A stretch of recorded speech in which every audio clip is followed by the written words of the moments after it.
Behind Julio, the rangemaster grinned at the handsome black general. "Oh, yes, sir. I believe Sergeant Fernandez is excellent officer material, sir. Never has earned his money." "I get promoted. First thing I'll do is fire your sorry ass," Fernandez said. "You'll be out whitewashing rocks on the parade ground 18 hours a day."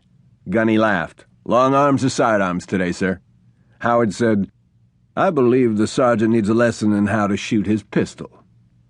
Gunny nodded and set 2 plastic boxes of ammo on the counter. The blue box contained 357 cartridges, the orange box 9mm. Howard grabbed the blue box, Fernandez the orange. "Lanes 8 and 9, the rangemaster said.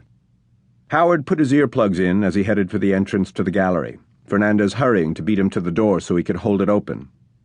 "Let me, General. I wouldn't want you complaining you hurt your hand or anything after I shoot the pants off of you. I never got to beat a general before.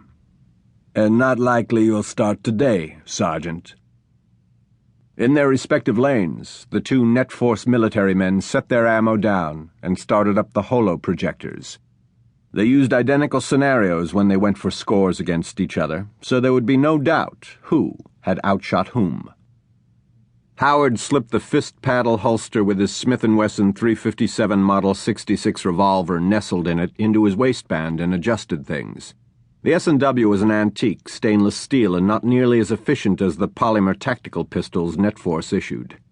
The H&Ks and the Walthers carried almost 3 times as much ammo, and had all kinds of bells and whistles, lasers, suppressors, flashlights, all very modular.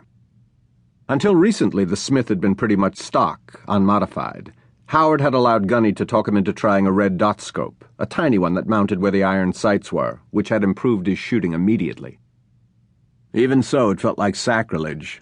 The old wheel gun was as much talisman as anything, his good luck piece, and in the same category as the Tommy gun he had gotten from his grandfather.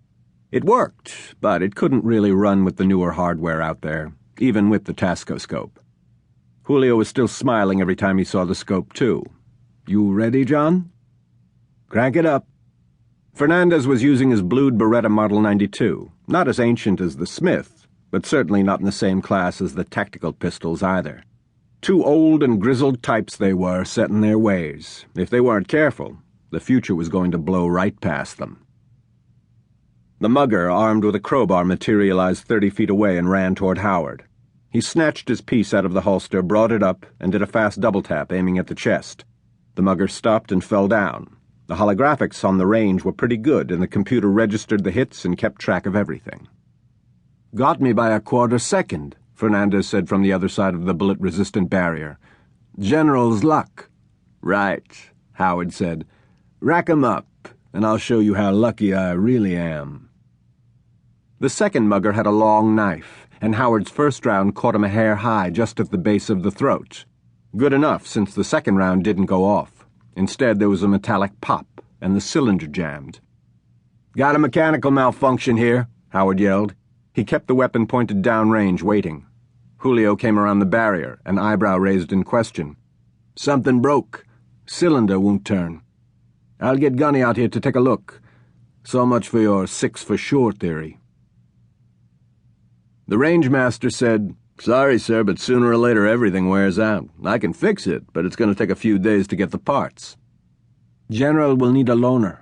Why don't you show him the Medusa?" Gunny smiled and went to the gun safe. He came back with a styrofoam box. On top of it was a little pamphlet. Howard flipped it open to the first page and saw, "Firearms are dangerous weapons," in bold print at the top of the page. He shook his head. That's what came of too many lawyers without enough to do. A maker had to warn you that a gun was dangerous. What was the duh factor there?